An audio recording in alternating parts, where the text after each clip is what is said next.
In Mandalorian culture, Mandalorians are organized into groups known as clans. Usually, these clans are based only on family connection, but in some cases, these clans can contain members that aren't related to or are even different species, like Clan Mudhorn with Din Djarin and the Child. Each clan then further falls under a Mandalorian house or political faction, which most aligns with their values. So, I'm going to break down every single Mandalorian clan that we know of in canon, and how they might play into the upcoming Mandalorian Season 2. Before we get into it, make sure to hit the subscribe button down below for more awesome Mandalorian Season 2 content. Also, let me know if you want me to cover every Mandalorian house in canon. So, to start off, we have the most recently formed Mandalorian clan in canon, Clan Mudhorn. Clan Mudhorn was formed during the New Republic era after the Child, or Baby Yoda, was able to save the life of Din Djarin while he was engaged in a ferocious battle with a native beast from Arvala 7, the Mudhorn.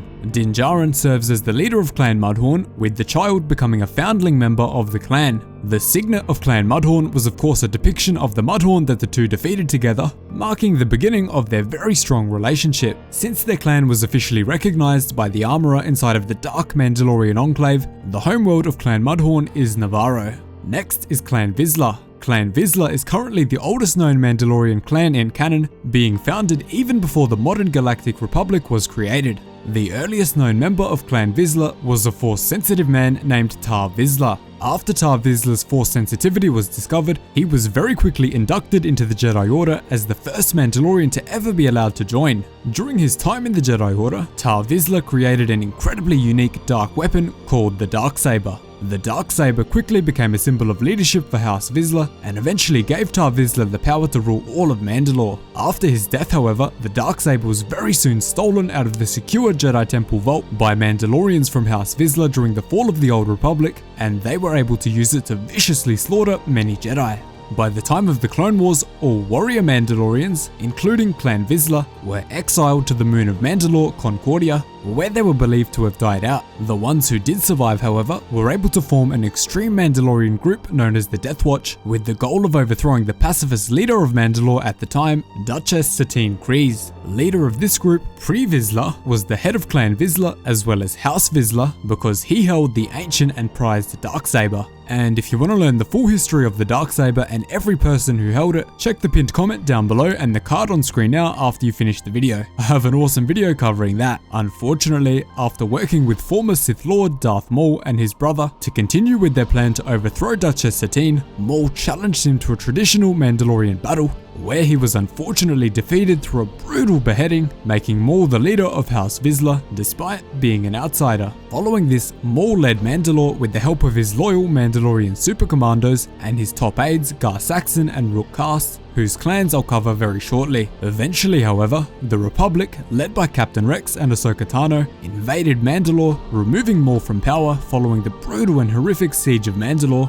one of the final conflicts of the Clone Wars. After their victory, the Republic appointed Bo-Katan Crees of Clan Crees as the regent of Mandalore until she was again removed very shortly after the Republic transitioned into the Empire. Clan Vizsla unfortunately then went silent until deep into the Imperial era, where they resurfaced, voicing their support for Bo-Katan as the new holder of the Darksaber and the leader of Mandalore after fighting back Imperial occupation on their homeworld. Following that is Clan Crees. Clan Crees was the ruling clan of Mandalore during the time of the Clone Wars under House Crees and was led by Duchess Satine. Also a member of the clan was Bo-Katan Crees, but she was of course loyal to the Death Watch group led by Vizsla. Also a member of the clan was Corky Crees, who played a crucial role in protecting the Duchess from the Death Watch attacks on Mandalore, and is certainly not the son of Obi-Wan Kenobi, not at all. After Clan Crees was removed from power by the Death Watch and Clan Vizsla, Duchess Satine was eventually killed by Maul with the Darksaber. Many years later, after the liberation from Imperial-controlled Mandalore, the planet once again came under the control of Clan Crees, but this time under House Vizsla, with Bo-Katan holding the Darksaber and leading Mandalore. Following that, we have Clan Award. Not much is known about this ancient and very mysterious Mandalorian clan, but we do know that they were led by a man named Chieftain Nambaroya at the beginning of the Clone Wars and were based on the planet Vlemeth Port. Clan Award was led by Nambaroya until his supposed death, and was succeeded by his adopted daughter Vera